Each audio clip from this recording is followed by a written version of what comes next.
ఉపాధ్యాయ ఉద్యమంలో అనేక పోరాటాల నాయకత్వం వహించినటువంటి కమల్ కుమార్ గారు, జిల్లా కార్యదర్శి మల్లేష్ గారు, వేదిక మీద ఉన్నటువంటి మిగిలిన నాయకత్వం, కొంతమంది ఆహ్వానించారు. సిపిఎం పార్టీ రాష్ట్ర కమిటీ తరఫున అభినందనలు తెలియజేస్తాం. పార్టీ మన పార్టీ 3వ మాసం జరుగుతున్నటువంటి సందర్భంగా ప్రతినిధులకు నాయకత్వానికి శుభాకాంక్షలు తెలియజేస్తున్నాను. ఎందుకు మనం ఒకసారి పునః ఆలోచన చేసుకోవాల్సినటువంటి అవసరం ఉంది. విధానాన్ని ఈ భారతదేశంలో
ఉపాధ్యాయ ఉద్యమంలో అనేక పోరాటాల నాయకత్వం వహించినటువంటి కమల్ కుమార్ గారు, జిల్లా కార్యదర్శి మల్లేష్ గారు, వేదిక మీద ఉన్నటువంటి మిగిలిన నాయకత్వం, కొంతమంది ఆహ్వానించారు. సిపిఎం పార్టీ రాష్ట్ర కమిటీ తరఫున అభినందనలు తెలియజేస్తాం. పార్టీ మన పార్టీ 3వ మాసం జరుగుతున్నటువంటి సందర్భంగా ప్రతినిధులకు నాయకత్వానికి శుభాకాంక్షలు తెలియజేస్తున్నాను. ఎందుకు మనం ఒకసారి పునః ఆలోచన చేసుకోవాల్సినటువంటి అవసరం ఉంది. విధానాన్ని ఈ భారతదేశంలో వ్యాప్తంగా తన నిర్మాణ మహాసభని జరుపుకుంటా ఉంది.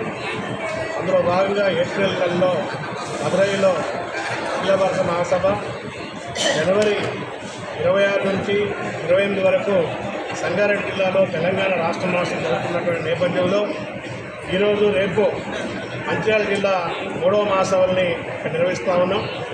ఈ మహాసభ సందర్భంగా ప్రజలు ఎదుర్కొంటున్న సమస్యలు, ప్రజల యొక్క జీవన పరిమాణాలు, అదేవిధంగా పాలక వర్గాల యొక్క విధానాల మీద చర్చ పెడతా ఉంటున్నాం.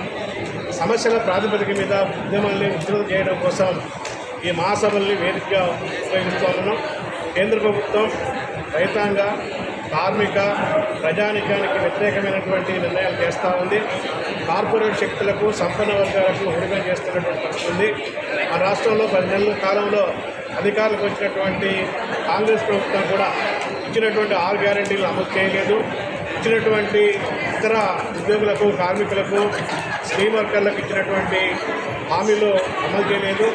రాష్ట్ర ప్రభుత్వ ఉద్యోగులకి డిఏలు కూడా చెల్లించినటువంటి ఉంది. కాబట్టి ఈ విధానాల మీద, సమస్యల మీద రాబోయే రోజుల్లో మనం పెద్ద ఎత్తున ప్రజా ఉద్యమాలు నిర్వహిస్తాం. ఈ జిల్లాలో కూడా ఓడిపూర్ణ సమస్య ఉంది, నివాసితుల సమస్య ఉంది.